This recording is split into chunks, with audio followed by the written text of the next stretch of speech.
David Gregory, this points to obviously a larger problem for centrist Democrats, whether they're in Alaska or whether they're in Arkansas, whether they're in Louisiana, West Virginia, you name it. But I'll tell you what, I mean, and I saw it in '94, every time people start running against their president, it's just like blood in the water. It's nothing more fun.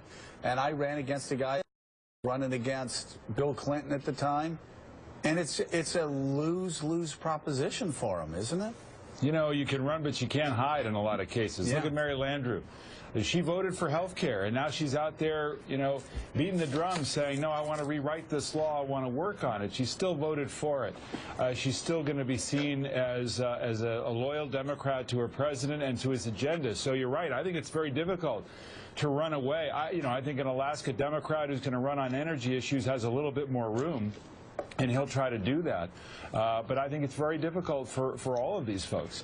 And particularly when you've got House Democrats who are now really relying on Obama to make this pivot, to lead the way, to go on offense on health care, to really start talking about a lot of these middle-class pocketbook issues. They wanted what they got in the State of the Union was a feistier president and defining the party for the midterm.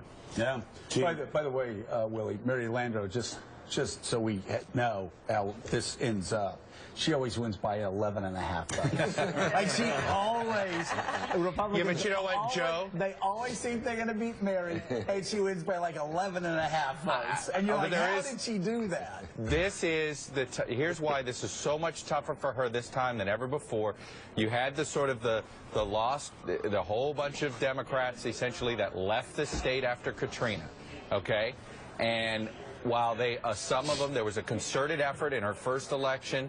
It was a concerted effort because it was a presidential year, right, and they got a lot of absentee vote, and they got that in. This is a midterm year without the president on the ballot.